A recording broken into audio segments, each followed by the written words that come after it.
Hello everyone, इस video में हम करेंगे एसएससी कांस्टेबल जीडी का प्रीवियस ईयर क्वेश्चन पेपर का क्वांट सेक्शन। तो चलिए वीडियो को स्टार्ट करते हैं क्वांट सेक्शन से।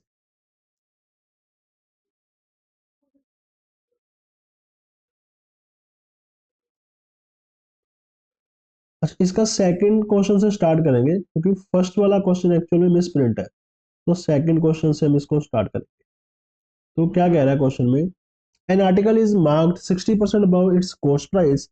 If a profit of 20% is made by selling the article, what is the discount percentage offered on its MP? यानी कि क्या कह रहा है, एक आर्टिकल है उसको जो मार्क किया गया, आर्टिकल में हमें पता है एक कॉस्ट प्राइस है, एक सेलिंग प्राइस है, मार्क प्राइस है।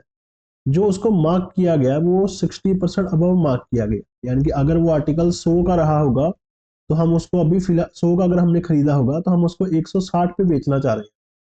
बट क्या हुआ कि हमें 20% का प्रॉफिट हुआ। ठीक है, अदरवाइज अगर 160 का बेचेंगे तो 60% का प्रॉफिट होगा, बट 20% का प्रॉफिट हुआ। यानी कि हमने उसको 120 में बेचा होगा। तो इसमें क्या हुआ होगा कि हमने डिस्काउंट दिया होगा। तो डिस्काउंट हमने कितने का दिया, 40 का। कितने पे दिया डिस्काउंट, 160 पे इंटू 100। परसेंटेज फाइंड करोगे 40 से ये कट जाएगा 4 पे, 100 बाय 4 25% आ जाएगा। Option number 1। Second question, 25 men take 16 days to complete a certain work working 6 hour days. How many men will be required to complete the work in 5 days working 8 hours a day? ठीक है, क्या कह रहा है कि 25 man है, वो 16 दिन में किसी काम को पूरा करते हैं और हर दिन वो 6 घंटे काम करते हैं लगातार। तो कितने हमें आदमी चाहिए अगर यही काम हमने 5 दिन में खत्म करना हो और हर दिन 8 घंटे काम करना है? तो इसके लिए सबसे पहले हमारे पास फॉर्मूला होता है कि M1 T1 D1 E1 upon W1 is equals to M2 D2 T2 E2 upon W2। यहाँ पे M क्या है, man, T time, D days, time कह लो या इसको आवर्स कह लो, H1 भी लिख सकते हैं आवर्स, D1 यानी कि डेज, E1 यानी कि एफिशिएंसी, W इज वर्क। ठीक है, अब जो वैल्यूज गिवन है वो हम पुट कर देंगे। जैसे सबसे पहले केस में 25 मेंस है और 16 डेज है, वो कितने दिन काम कर रहे हैं, वो 6 घंटे काम कर रहे हैं। ठीक है, अब वर्क सेम है दोनों केस में भी, वर्क सेम है तो नीचे चाहो तो आप 1 1 लिख लो दोनों साइड में, नीचे 1 1 या फिर कुछ भी ना लिखो। अब क्या कह रहे हैं, कितने हमें आदमी लगेंगे, M2 फाइंड करना है। ठीक है, वो डेज 5 है और आवर्स 8 है।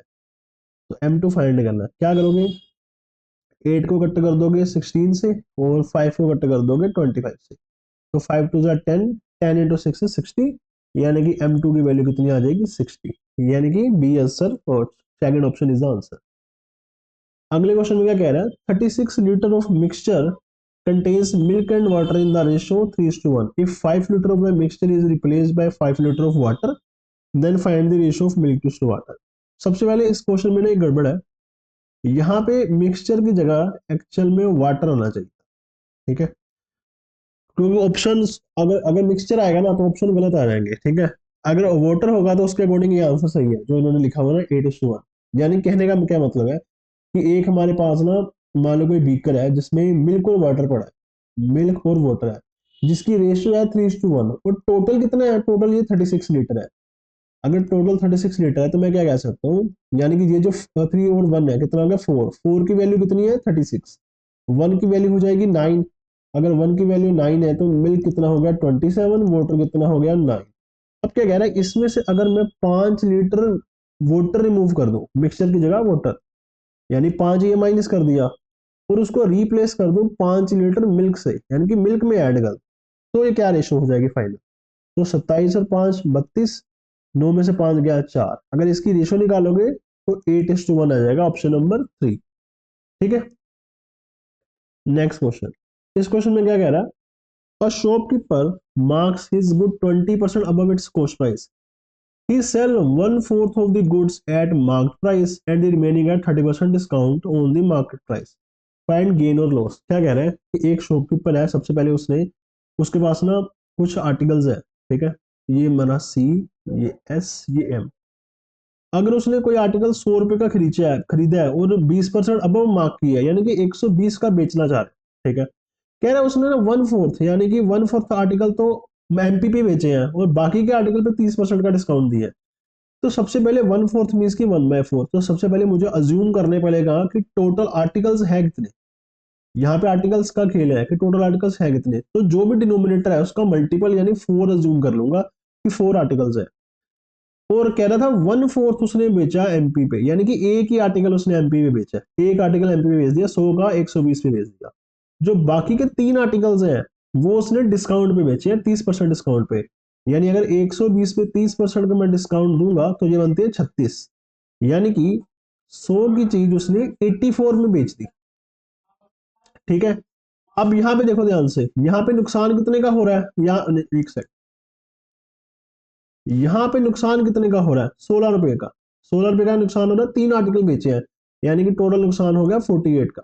ठीक है, और यहाँ पे प्रॉफिट कितने का हो रहा है, यहाँ पे प्रॉफिट हो रहा है 20 का, यानी कि ठीक है 48 में से 20 माइनस किया तो टोटल नुकसान मेरा हो गया 28 का। 28 का मुझे हो गया लॉस, किस पे हुआ लॉस, सीपी पे, कॉस्ट प्राइस पे।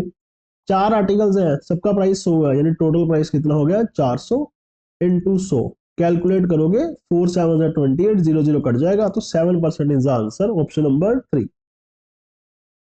Next question, the MP of an article is 900, if the shopkeeper sold the article at 20% loss after giving 36% discount, find the cp। ध्यान से देखना, एमपी 100 है, ठीक है, तो सबसे पहले सी एस एम 20% उसको अगर लॉस हुआ तो मैं क्या कह सकता हूँ, 100 का आर्टिकल उसने 80 पे बेच दिया।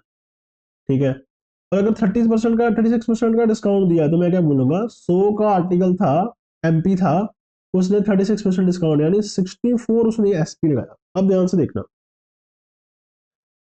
यहाँ पे दोनों पे एसपी का वैल्यू अलग अलग है, यहाँ पे 80 है, यहाँ पे 64 है, तो मुझे इसको पहले सेम करना पड़ेगा। कैसे सेम करूंगा, यहाँ ये एक्चुअल में दोनों की दोनों रेशियो है, ये भी रेशियो है, तो यहाँ से अगर मैं 0 0 कट कर दूं 10:8 बन गया, और यहाँ पे अगर दोनों को 8 से मल्टीप्लाई कर लूं तो ये एक्चुअल रेशियो क्या हो जाएगी 80, यहाँ पे आ जाएगा 64। अब दोनों सेम हो गए, यानी कि मैं रेशियो फाइनल में क्या लिख सकता हूँ, 80 64 और 100। मुझे पता है एमपी कितना था, एमपी की एक्चुअल वैल्यू 900 है, यानी कि 9 गुना, तो मुझे एससीपी फाइंड करना है, तो ये भी 9 गुना हो जाएगा, यानी कि 720 is the answer, option number 3। Find the LCM of 2/3 4/7 9/13। जब भी हमें सीधा एलसीएम अगर फाइंड करना हो 2 4 9 का तो हम डायरेक्टली कर लेते हैं, हमें पता है, बट जब फ्रैक्शन में आता है तो उस केस में एक अलग फॉर्मूला लगता है। क्या फॉर्मूला लगेगा कि जो ऊपर वैल्यूज है यानी कि जो न्यूमरेटर में है उन सब का एलसीएम निकालेंगे, तो जो डिनोमिनेटर में है उन सब का एचसीएफ निकालेंगे, दोनों को डिवाइड कर देंगे, यही फॉर्मूला है एलसीएम निकालने का इनका। तो अगर मैं 2 4 9 का एलसीएम निकालूंगा, फाइंड करूंगा, तो ये आ जाएगा हमारे पास 36, यानी कि 249। ट्राई करोगे तो सबसे पहले अगर मैं 2 से ट्राई करूं, 2 1 2 2 4 9, फिर 2 पे करूंगा 1 1, अब 9 अकेला रह गया, 9 कोई और तो नंबर बचा नहीं है, तो मैं चाहूँ तो सीधा 9 से भी कर सकता हूँ, सीधा 9 से कर दोगे, एक सेकंड, सीधा 9 से कर दूंगा, तो ये आ जाएगा 1 1 1, सबको मल्टीप्लाई करोगे तो 36 आ जाएगा। बट अगर मुझे एचसीएफ निकालना है सबका, एचसीएफ क्या था, हाईएस्ट कॉमन फैक्टर, यानी कि इनमें से कुछ वैल्यू कॉमन हो तो वही मेरा एचसीएफ आएगा, पर तीनों में कुछ कॉमन ही नहीं है, कॉमन क्या आएगा, यानी कि मैं लिखूंगा सिर्फ 1 ही कॉमन है, तो एलसीएम 36 आ गया, एचसीएफ भी आ गया, डिवाइड करेंगे तो क्या 36 ही आएगा, यानी कि 36 is the answer, option number 3। अब इनको सिंप्लीफाई करना, इस क्वेश्चन को ध्यान से देखना, सिंपल क्वेश्चन है।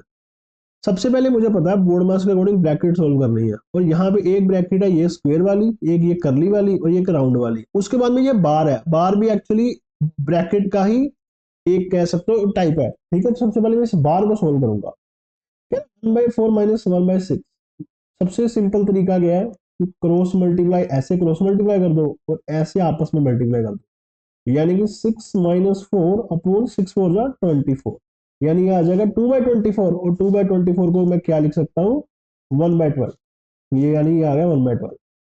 अच्छा, अब इसको सोल्व करूंगा, 2 into 2 4, 4 plus 5 is, 4 plus 1 is 5/2, 5/2 minus 1/12। तो अगर इसको सोल्व करूंगा, तो सोल्व करने का देखो, इन दोनों को सोल्व करने का किसी भी दो फ्रैक्शंस को ऐड करने का मेन मेथड क्या है कि बेस सेम करना है, बिना बेस सेम किए हम उसको कर नहीं सकते, तो मैं इसका बेस सेम कर देता हूँ, चाहो तो क्रॉस मल्टीप्लाई से भी कर सकते हो जैसे मैंने अभी किया था। तो ये क्या आ जाएगा 30/12 माइनस 1/12 यानी कि 29/12। ठीक है, अब 29/12 साइड में देखोगे ध्यान से, यहाँ पे एक ब्रैकेट है, ब्रैकेट में क्या लिखा 1/2 यानी कि इंटू 1/2 क्या हो जाएगा 29/24। ठीक है, अब यहाँ पे टर्न आ गई इसकी 4 × 1 4, 4 एक हो गया 5, 5/4, 5/4 माइनस 29/24। तो अगर मैं दोनों साइड 6 मल्टीप्लाई कर दूं तो बेस सेम हो जाएगा, क्योंकि यहाँ पे अगर मैं क्रॉस मल्टीप्लाई वाला मेथड लगाऊंगा तो बिना बात के 24 को 25 से मल्टीप्लाई करूंगा, 4 को 29 करूंगा, इनको आपस में करूंगा, तो इससे अच्छा बेस सेम कर दिया। ये आ गया 30/24 माइनस 29/24 इक्वल्स टू 1/24, यानी कि यहाँ तक मेरी जो वैल्यू आई है 29/24। अब इसको मैं यहाँ से सोल्व करता हूँ, इसको सोल्व करोगे क्या आएगा 4 3 12 और एक आ गया 13, 13/4 डिवाइड 29/24। ठीक है, 1/24 सॉरी 1/24। अब इसको जब मैं रिवर्स कर दूंगा, डिवाइड है तो रिवर्स हो जाएगा, यानी 13/4 इंटू 24, ये कट जाएगा, क्या आ गया 13 6 78। अब यहां तक सारी ब्रैकेट सोल्व हो गई, ये सारी सोल्व। अब आगे इसको देख लो 1/5 इंटू 3 4 12 और ये आ गया 13/3। मल्टीप्लाई करोगे, पहले ऑफ सोल्व करते हैं, तो ये क्या आ गया 13/15 और डिवाइड का साइन है यानी वैल्यू ऊपर ऊपर हो जाएगी, यानी कि यहाँ पे जो मैंने 78 लिखा था ये हो जाएगा 78 इंटू 15/13, तो ये आ जाएगा 13 6 78, 15 6 90, यानी 90 आ जाएगा, 90 आ जाएगा, यानी यहां तक जितनी भी वैल्यू आई है उसका 90 आ गया। अब 90 माइनस, यहाँ पे देखो ध्यान से 6 ऑफ 1/3 कट जाएगा, क्या हो गया 2। अब ये क्या हो गया माइनस 2 × 3 यानी 2 × 3/2, 2 फिर से कट गया, 3 बच गया, यानी 90 माइनस 3 क्या हो गया 87। ये मेरा फाइनल आंसर है। ठीक है, ऑप्शन नंबर 2। चलो नेक्स्ट क्वेश्चन देखो, इफ 30% ऑफ x minus Y equal to 20% ऑफ x plus Y, then find what percent of x is y।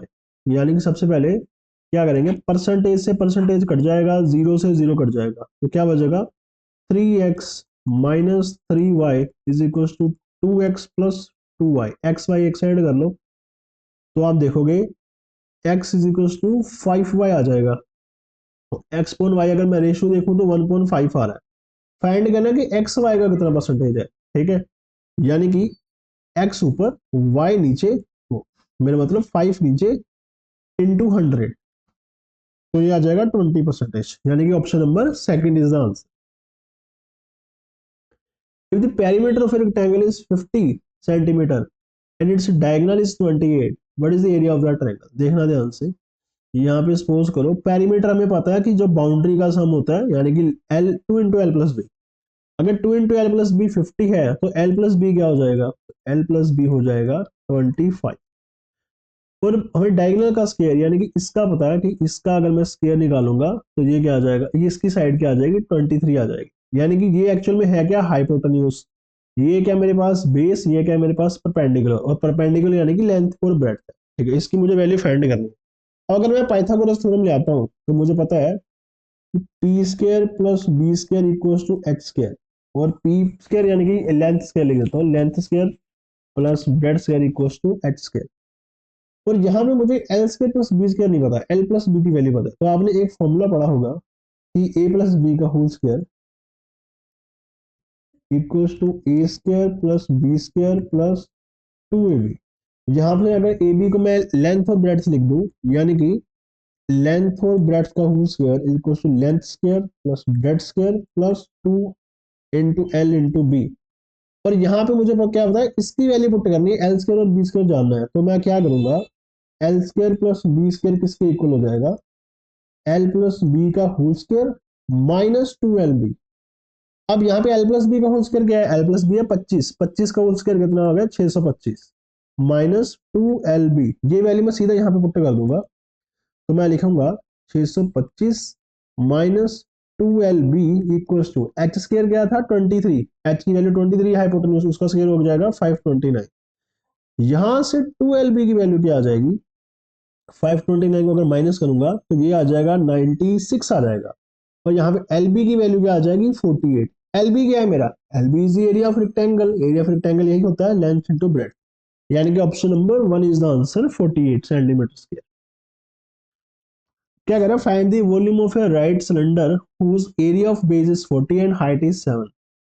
अब देखो सिलेंडर का सबसे पहले मुझे अगर वॉल्यूम निकालना है तो वॉल्यूम का फॉर्मूला होता है पाई आर स्क्वायर एच। मुझे यहाँ पे एक वैल्यू दी है एरिया ऑफ बेस, सिलेंडर का अगर एरिया ऑफ बेस देखूंगा ना, मान लो ये सिलेंडर है, ठीक है, एरिया ऑफ बेस यानी कि सिलेंडर के नीचे जो ये सर्कुलर पार्ट है इसका एरिया गिवन है, तो इसका एरिया किसके इक्वल होता है, सर्कल का एरिया होता है पाई आर स्क्वायर, यानी कि पाई आर स्क्वायर की वैल्यू दे रखी है 40 और हाइट की वैल्यू 7 दे रखी है, मल्टीप्लाई करोगे 280 is the answer, option number 3। The simple interest on a certain sum of money for 2 years is 15% per annum is half of compound interest on 5,000 for 2 years at 10%। यानी कि 5,000 पे 2 साल के लिए 10% में मुझे जितना भी कंपाउंड इंटरेस्ट मिलेगा, सिंपल इंटरेस्ट उसका हाफ होगा, जो कि मुझे 2 साल और 15% पे मिलेगा किसी पर्टिकुलर सम के लिए, वो सम नहीं गिवन, ठीक है, वो सम फाइंड करना। सबसे पहले कंपाउंड इंटरेस्ट फाइंड करता हूँ, ठीक है, और देन मैं देखता हूँ उसका हाफ क्या आएगा। 2 साल के लिए 10% है, यानी कि 5,000 का 10% सबसे पहले मुझे मिलेगा तो क्या आएगा 500, अगले साल भी 500 मिलेगा, और इस इंटरेस्ट का भी इंटरेस्ट कैलकुलेट होगा, 500 का 10% हो गया 50, यानी टोटल कितना आ गया 1050। ये मेरा सी आई आ गया, कंपाउंड इंटरेस्ट आ गया 2 साल के लिए। अब क्या करेंगे, मुझे पता कि जो एस आई है वो इसका हाफ है, यानी इसका हाफ कितना हो गया 525, ये आ गया एस आई सिंपल इंटरेस्ट। अब हमें आप प्रिंसिपल फाइंड करना है, तो प्रिंसिपल कैसे निकालेंगे, सिंपल इंटरेस्ट हो जाएगा। अब ध्यान से देखना, एक बार यहाँ पे ये भी देख सकते हो कि 2 साल का 15% है, तो टोटल कितना होगा 30%, यानी कि 30% की वैल्यू मेरी कितनी है 525। तो 1% किसके इक्वल हो जाएगा 525/30, 100% किसके इक्वल हो जाएगा 100 इंटू 525/30 इंटू 100।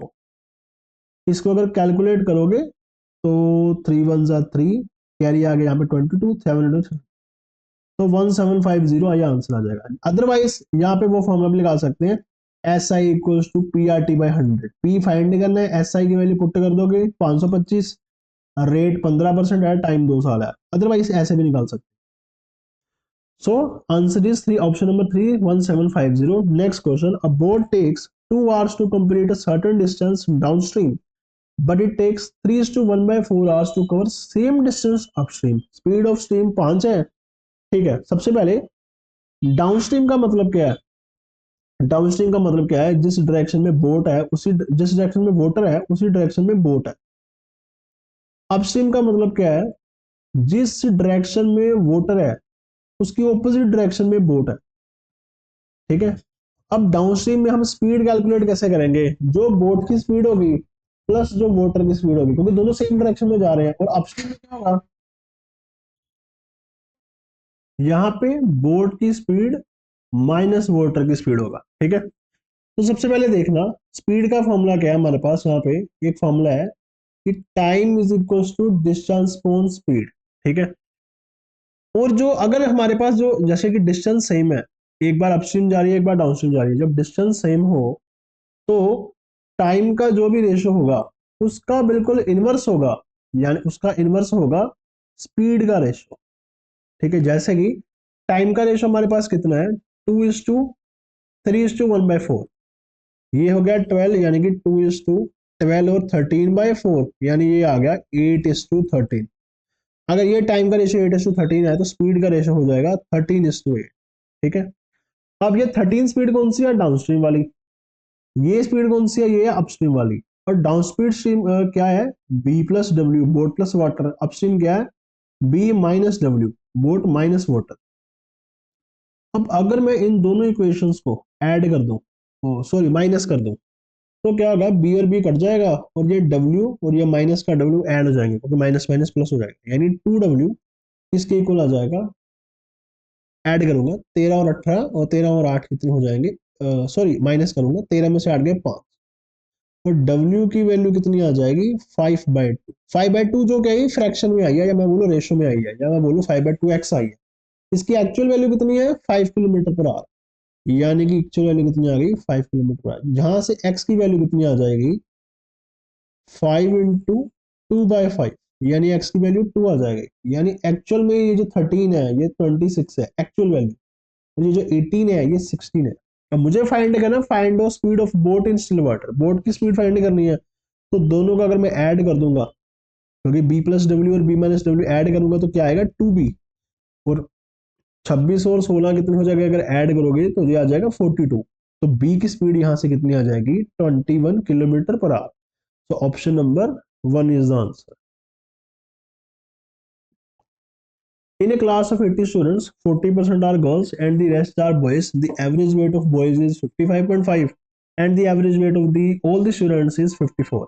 इसको दो मेथड से कर सकते हैं, या तो मैं टोटल निकाल लूँ 54 को मल्टीप्लाई करके 80 से, एंड मुझे पता है कि 40% गर्ल्स हैं तो 60% बॉयज होंगे, और 60% 80 का हो जाएगा 48, और 48 को मल्टीप्लाई कर दूं देन इससे, ठीक है, वहां से मेरी वैल्यू निकल आएगी, और फिर मैं माइनस करके गर्ल्स की निकाल लूंगा। या फिर यहाँ पे एलिगेशन लगा सकते हैं। एलिगेशन कैसे लगेगा कि मुझे पता है कि बॉयज का एवरेज वेट है 55.5, बॉयज का एवरेज वेट है 55.5, गर्ल्स का मुझे फाइंड करना, मैंने एक्स लिख दिया, और एवरेज वेट है 54। और बॉयज और गर्ल्स की रेशियो कितनी है, बॉयज है 60%, गर्ल्स है 40%, तो रेशियो आ जाएगी इनकी 3:2। तो यहाँ पे जब एलिगेशन लगेगा तो ये वाली वैल्यू माइनस होगी यहाँ पे आएगी, यानी 1.5, और ये वाली वैल्यू माइनस होगी यहाँ पे आएगी। अब x से माइनस होगा 54, और रेशियो हमारे पास कितनी आई थी 3:2, यानी कि x minus 54 upon 1.5 is equals to 3/2।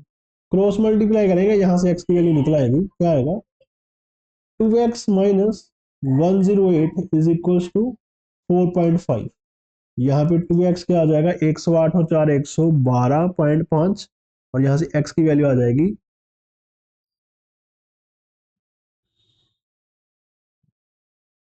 एक सेकंड यहाँ पे गड़बड़ हो गई, यहाँ पे एक्चुअल में x माइनस 54 नहीं, 54 माइनस एक्स आएगा, ठीक है, 54 माइनस एक्स आएगा यहाँ पे, क्योंकि 54 बड़ा रहेगा x से, ठीक है, एक वैल्यू छोटी होती है एक वैल्यू बड़ी होती है, ये बीच में आएगा। तो अगर 54 माइनस एक्स आएगा तो ये साइन सारे बदल जाएंगे, यहाँ पे ये माइनस हो जाएगा ये प्लस हो जाएगा, ठीक है। तो यहाँ पे अगर इसको मैं इरेज करके लिखूं तो यहाँ पे 2x की जो वैल्यू हो जाएगी उसमें 108 में से 4.5 माइनस होगा, तो ये आएगा 103.5। अगर डिवाइड कर दूंगा इसको 2 से तो ये आ जाएगा 51.75। तो option number 1 is answer. 54 minus x आना था, x माइनस 54 नहीं आना। अगला क्वेश्चन क्या कह रहा है, the income of A is 40% more than that of B and the income of C is 30% less than that the income of A and B. ध्यान से देखना, ए बी और सी। अब ए की इनकम जो है ना वो बी पे डिपेंड कर रही है, और जो सी की इनकम है वो ए और बी दोनों पे डिपेंड कर रही है, क्योंकि वो 30% दोनों का कम है। हम बी को लेट करेंगे 100, अब ए क्या था इसका 40% ज्यादा, तो ए हो जाएगा 140। पर सी क्या है, ए और बी दोनों से 30% कम है, यानी कि दोनों टोटल कितने हैं 240, 240 का 30% निकालोगे तो आएगा 72, माइनस कर दोगे तो सी आ जाएगा 168। अब पूछा है कि A is what percent less than C, यानी कि ए सी से कितना परसेंट कम है, ए कितना कम है सी से 28 कम है, सी से कम है तो परसेंट सी की वैल्यू नीचे लिखेंगे, कोई कंपैरिजन सी से कर रहे हैं, इनटू 100। कट करोगे तो 7 से कट करोगे, पहले 7 4 जा 28, 7 2 जा 14, 7 4 जा 28, फिर 4 6 जा 24, और हमें पता है 1/6 कितना होता है 16:2/3 percentage. Next question, a vegetable vendor buys vegetable from wholesale market for 4500. If the overhead expenditure is 4% of cost price, then find the price he should sell so that to he can earn 15%। यानी कि 4500 के उसने vegetable खरीदे, वो overhead expenses कुछ भी हो सकते हैं, जैसे उसको लाने का किराया वगैरह जो भी है, वो 4% है कोस्ट प्राइस का। 4500 का अगर 4% निकालूंगा तो कितना आ जाएगा 180, यानी टोटल कॉस्ट प्राइस अब उसकी कितनी हो गई 4680। क्या कह रहा है उसने, जो ये सेल करने हैं ना वो 50% पे सेल करने हैं गेन पे, तो उसका सेलिंग प्राइस क्या होगा। अगर ये मेरा टोटल 100% है तो इसका 10% कितना हो जाएगा, तो 4 6 8 10% हो जाएगा ऑब्वियसली। और 5% कितना हो जाएगा, 10% का हाफ हो जाएगा 5%, यानी 2 3 2। सबको ऐड कर दोगे 8 आ जाएगा, 8 6 14 3 17 7। एक सेकेंड, कैरी एक आना था, ठीक 8 2 एक सेकेंड, 8 2 10,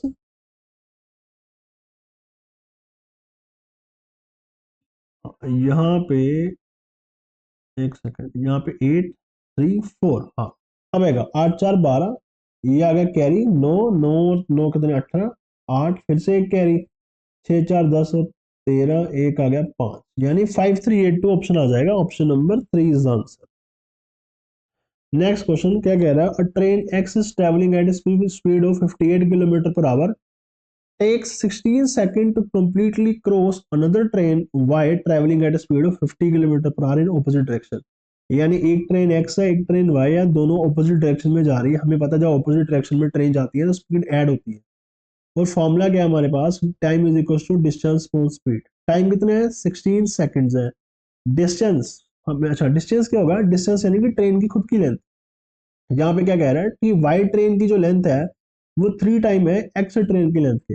सपोज कर लो एक्स ट्रेन की लेंथ एक्स ही है, तो वाई की लेंथ कितनी हो जाएगी 3 टाइम्स, यानी 3x, यानी टोटल लेंथ कितनी हो गई 4x, यानी 4x यहाँ पे आ गया। स्पीड दोनों की ऐड करूंगा 58 और 50 यानी 108, और इसको अगर मैं मीटर पर सेकंड में कन्वर्ट करता हूँ 5/18 करके, तो ये आ जाएगा 6 6 5 का 30, यानी यहाँ पे 30 आ जाएगा। और यहाँ पे अगर x की वैल्यू मैं फाइंड करूंगा तो ये 120 आएगा। अगर x वाली ट्रेन की लेंथ कितनी आ गई 120 मीटर, और y वाली ट्रेन जो इसका 3 टाइम्स है वो आ जाएगी 360 मीटर। अब मुझे फाइंड करना है अगर ट्रेन y एक ब्रिज को क्रॉस करती है तो 54 सेकंड में, तो ब्रिज की लेंथ कितनी है, ठीक है। तो सेम फॉर्मूला लगाएंगे, 54 सेकंड लगे। डिस्टेंस, अब डिस्टेंस क्या होगा, ट्रेन की लेंथ खुद की प्लस ब्रिज की लेंथ अपॉन जो स्पीड हमें दे रखी है इसकी 50 किलोमीटर पर आवर, ठीक है। अब मुझे पता है इंटू 5/18 भी आएगा, ठीक है। जब क्रॉस मल्टीप्लाई करूंगा तो ये हो जाएगा 54 × 50 × 5/18 इक्वल्स टू 360 प्लस बी। ये 18 कट करूंगा यहाँ से, और अगर इसको मैं टोटल करूंगा तो ये आ जाएगा 750। 750 में से जब ये 360 माइनस होगा तो मेरी बी यानी कि ब्रिज की वैल्यू कितनी आ जाएगी 390 आ जाएगी, यानी option number second is the answer. इस क्वेश्चन में क्या करना है, जस्ट सिंप्लीफाई करना है। पहले बोर्ड मास में बी ब्रैकेट नहीं है, डी ऑफ नहीं है, तो डिवाइड करोगे 1/2 रिवर्स हो जाके 2 बन जाएगा, 1 × 2 = 2 और 2 × 2 = 4, ये आ गया 4। 5/6 रिवर्स हो गए 6/5 बनेगा, और 5 कट जाएगा तो 6 × 6 हो जाएगा 36, यानी 36 - 4 = 32, option number 4। A retailer buys a tricycle for ₹1125, overhead expenses है इतने। अगर दोनों को ऐड करूंगा टोटल एक्सपेंसेस आ गए 1200। कह रहा है उसने साइकिल सेल कर दी 1380 की, प्रॉफिट कितना हो गया 180 का। कितने का था cost price 1200 into 100। Selling price profit percentage calculate करोगे तो 0 0 कट जाएगा और ये आपकी वैल्यू आ जाएगी 15%, क्योंकि 0 0 कट गया, 6 2 12, 6 30 आ गया, 30/2 15% आंसर। कह रहा at what rate percent per annum will a sum of money double in 12 years. कह रहे एक कोई प्रिंसिपल रहा होगा, हमने कितने रेट पे इन्वेस्ट करना है कि 12 साल बाद वो डबल हो जाएगा। हमें ये नहीं बोला सीआई एसआई, अगर सीआई नहीं बोला तो ऑब्वियसली हम अज्यूम करेंगे ये एसआई का क्वेश्चन है, ठीक है। अब सपोज कर लो एसआई में फॉर्मूला क्या है, एसआई इक्वल्स टू PRT/100। अगर कोई भी वैल्यू जब डबल होती है ना, मनी डबल होने का मतलब क्या है कि अमाउंट की बात कर रहे हैं। अगर मेरा सपोज करो प्रिंसिपल 100 रुपए है, तो अमाउंट डबल हो गया, यानी अमाउंट कितना आ गया 200, तो मैं क्या कह सकता हूँ मेरा सिंपल इंटरेस्ट कितना आया 100 रुपए आया। तो यहाँ पे सारी वैल्यूज पुट कर दो, अगर सिंपल इंटरेस्ट 100 है, प्रिंसिपल भी 100 ही था, रेट तो मुझे फाइंड करना है, टाइम मेरे पास है 12 साल अपॉन 100। यहाँ से ये वाला 100 और 100 कट गया, आर की वैल्यू कितनी आएगी 100/12, 100/12 अगर सोल्व करोगे, वैसे हमें पता है 1/12 कितना होता है, 8:1/3 आंसर, ये आंसर आ जाएगा। A can complete a certain task in 18, B in 27 and C in 36 days। A B C का टाइम दे रखा है, तो मुझे फाइंड करना है कि अगर ए बी सी इकट्ठे काम करेंगे, ए 4 दिन पहले गया, बी 6 दिन पहले गया, तो जो बी है वो कितने दिन काम करेगा। सबसे पहले तो इनकी एफिशिएंसी निकालेंगे, और एफिशिएंसी से पहले एलसीएम लेके वर्क निकालेंगे। एलसीएम लोगे अगर, तो वर्क मेरा आ जाएगा 36, 27 और ये 108 आ जाएगा। ठीक है, तो यहाँ से ए की एफिशिएंसी आएगी 6, बी की आएगी 4, सी की आएगी 3। अब क्या कह रहा है, पहले एक हम लाइन ड्रॉ करेंगे। यहाँ पे मैं मान लेता हूँ यहाँ पे मेरा काम एंड हो रहा है, यहाँ पे मेरा काम स्टार्ट हो रहा है।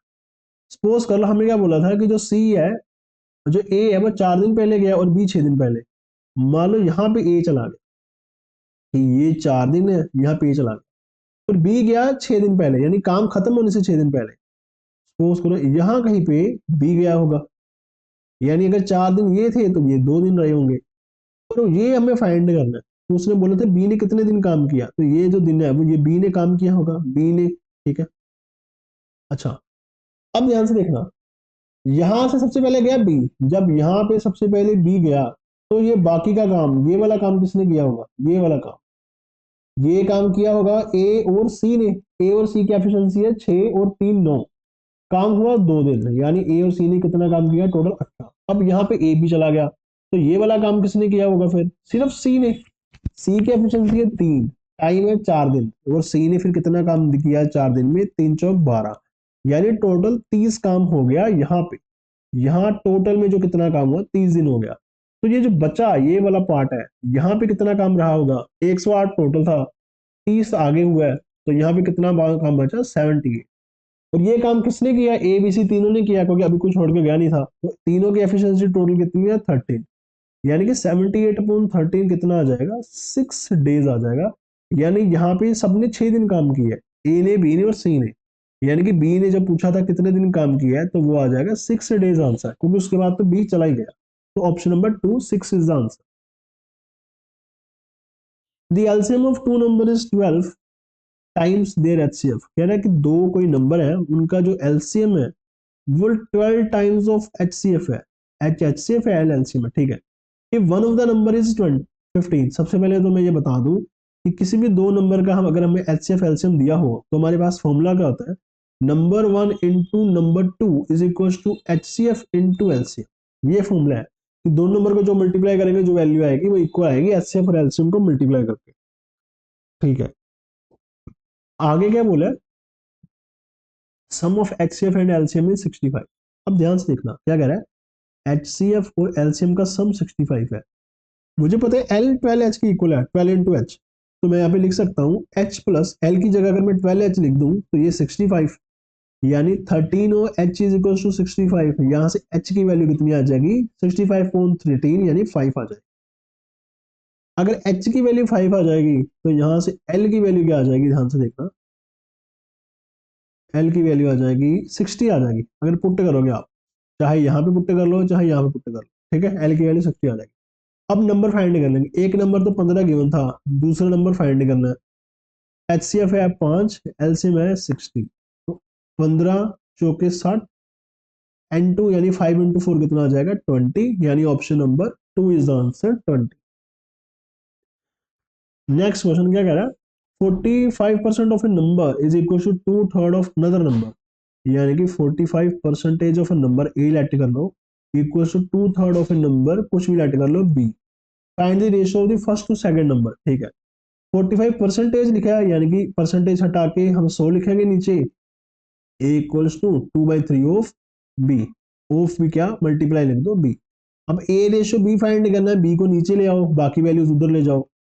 100/45 इंटू 2/3, यहाँ पे कट्टा करोगे 5 पे 20, यहाँ पे 9, मल्टीप्लाई करोगे तो 40/27, option number B is answer. In a class of 45 students, the average age of class is 18 years and the average age of 35 students is 15. Find the average age of remaining 10 students. इसको भी या तो allegation से कर सकते हैं या simple तरीके से। ठीक है, पहले वाला क्वेश्चन मैंने एक एलिगेशन से बताया था, इसको सिंपल से बताता हूँ। टोटल स्टूडेंट है 45, तो सबकी एवरेज एज है 18, यानी टोटल सबकी एवरेज एज कितनी हो जाएगी, अब मल्टीप्लाई कैसे करोगे, मुझे पता है 18 क्या है, 2 इंटू 9, तो 45 को पहले अगर मैं 2 से मल्टीप्लाई करूंगा तो 90 आएगा। क्या हो गया, 90 इंटू 9, मुझे पता है 9 9 से 81 और एक जीरो लग जाएगा लास्ट में, यानी 810। Average age of 35 students is 15, यानी 35 इंटू 50, टोटल क्या आ जाएगा, 15 5 जा 75, 7 कैरी 5 नीचे, 15 3 जा 45, 45 और 7 कितना हो जाएगा, 525, यानी कि 50 लड़कों 45 लड़कों की एवरेज तो 810 है, 35 की एवरेज 525 है, तो बाकी 10 की कितनी हो जाएगी टोटल, 810 में से अगर ये मैं माइनस करूंगा तो ये आ जाएगा आपके पास 285 आ जाएगा। ये किन लोगों की आई है टोटल एज, 10 लोगों की, और अगर एवरेज निकालनी है तो 10 से डिवाइड कर दूंगा, तो ये आ जाएगा 28.5 आंसर, यानी ऑप्शन नंबर 1 इज द। अच्छा, अब ये लास्ट क्वेश्चन है, 25th क्वेश्चन। क्या कह रहा है, X plus Y X minus Y की रेशो दी है, तो X plus Y upon X minus Y is equal to 23/3। सबसे पहले मैं क्या करूंगा, मुझे ये अगर वैल्यू फाइंड नहीं करनी तो एक्स वाई की मैं सिंगल वैल्यू निकाल लूंगा। अगर मैं इन दोनों को ऐड करूं, इन दोनों को ऐड करूं और वाई वाई कट जाएगा, 2x आ जाएगा, तो यहाँ से 2x की वैल्यू कितनी आएगी, 23 और 3 यानी 26, तो x कितना आ जाएगा 13। और यही अगर मैं इन दोनों को माइनस करूं तो एक्स एक्स कट जाएगा, 2y की वैल्यू कितनी आ जाएगी 20, y की वैल्यू आ जाएगी 10। अब यहाँ पे ये वैल्यू पुट कर दो कि x की वैल्यू तो 13 आ गई है, y की वैल्यू 10, इस इक्वेशन में पुट कर दो। एक्स स्क्वायर यानी 13 square minus 10 square upon 13 square plus 10 square. 13 square होता है 169 माइनस 100 अपॉन 169 प्लस 100।